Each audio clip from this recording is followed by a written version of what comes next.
झाली आणि मग काय युक्तिवाद केला, काय सांगा? युक्तिवाद वगैरे काय झाला हे माझे दोन्ही वकील आपल्याला सविस्तर माहिती सांगतील. परंतु मला फक्त एकच बोलायचं आहे या ठिकाणी आपल्या सगळ्यांना, आपल्या माध्यमातून जनतेला, की हे इलेक्शन आहे. रण मैदानात खेळलं गेलं पाहिजे. इलेक्शन मैदानात उतरून खेळलं गेलं पाहिजे. असे रडीचे डाव दुसऱ्याच्या नावाने अर्ज देऊन ऑब्जेक्शन घेणं म्हणजे कुठं तर मैदान सोडल्यासारखं मला वाटायला लागले पुढच्या लोकांनी. मग काय ते मैदानात उतरा आणि खेळा ना. असं प्रत्येक गोष्टीत रडत बसायचं म्हटल्यावर अवघड आहे या लोकांचं. मग आता मी पूर्ण सज्ज आहे मैदानात खेळायला. त्यांनी उतरावं, त्यांनी खेळावं. असं रडीचं डाव खेळायचं बंद करा. साहेब, रडीचं राव म्हणजे काय खेळलं, नेमकं काय झालं ते आता लॉ पॉईंट सगळे वकील साहेब सांगतील. सकाळी जेव्हा आक्षेप घेण्यात आला तेव्हा आपली आणि निंबाळकर साहेबांची भेट झाल्याचं काहीतरी बोलणं झाल्याचं देखील तुम्ही माहिती आमच्यावर समोर ऑब्जेक्शन येते. घेत नाही आणि तुमच्यावर ऑब्जेक्शन घेणार नाही, असं चर्चा काय काय ठरलं झाली होतं होती का? आणि हो, झाली होती तशी चर्चा की फेअरली खेळू आपण दोघं मैदानात लढू आणि पुन्हा वेगळा अर्ज दिला गेला.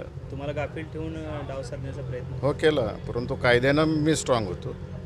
त्या बाबतीतली सविस्तर माहिती आमचे वकील देतील आपल्याला.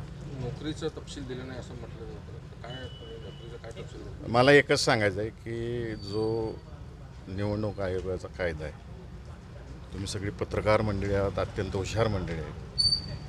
जेवढे काय अर्ज भरले गेलेले आहेत वर खाली दोन्ही मतदारसंघातले, ते सगळे जरा सगळ्यांचे ॲफिडेविट काढा डिटेलमध्ये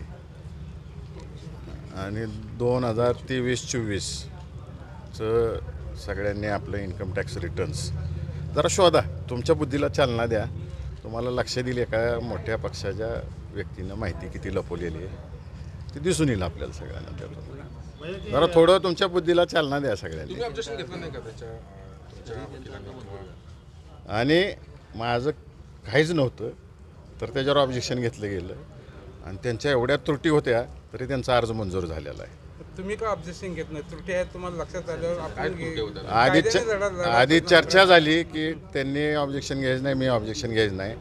आणि माझ्या मतदारसंघातल्या आणि सोलापूर जनतेवर एवढा विश्वास आहे, सोलापूर जिल्ह्यातल्या मतदारसंघातल्या माढा लोकसभा मतदारसंघातल्या जनतेवर प्रचंड विश्वास आहे की ते माझ्या मागं उभं राहिलेत. त्यांनी मला उभं केलेलं आहे आणि त्यांच्या जीवावर मी हे इलेक्शन लढतो आहे आणि निवडून पण येणार आहे. त्यांना ह्या सगळ्या भीती वाटायला लागलीत म्हणून हे सगळे डाव चाललेले आहेत त्यांचे. पूरक अर्ज देखील भरला होता विजयदादांनी. तो नियमच तसा आहे की जो पूरक असतो ज्याचा मंजूर झाला मूळ उमेदवाराचा की तो पूरक रद्द होतो. तर त्यांच्या त्रुटी होत्या तर तुम्ही ऑब्जेक्शन घेतलं नाही का त्यांच्या त्रुटी? कोणाचे निंबाळकरांच्या त्रुटी होत्या तरी त्यांचा अर्ज मंजूर झाला आहे. मगाशी तेच सांगितलं आपल्याला तुम्ही सगळं. घेतलं नाही का तुम्ही? दादा, पण मग खरं तर या निवडणूक मला जनतेतनं लढायचं आहे. जनता माझा निकाल ठरवेल. असलं ऑब्जेक्शन फिब्जेक्शनमध्ये मला वेळ वाया घालवायचा नाही. कालच्या एकंदरीत निकालामुळे ही सगळी परिस्थिती म्हणजे कालचं जे काही आपल्याला समर्थन आलं आहे म्हणजे जानकरांचं, त्याच्यामुळे कुठेतरी अशा पद्धतीचा प्रयत्न झाला असं वाटतं. अशा सभा बघून अनेक गोष्टी 7 तारखेपर्यंत होणार आहेत. बघत राहावं सगळीजण. फक्त माढ्यात नरेंद्र मोदींची सभा होणार आहे. जनता विरुद्ध पुढारी इलेक्शन आहे.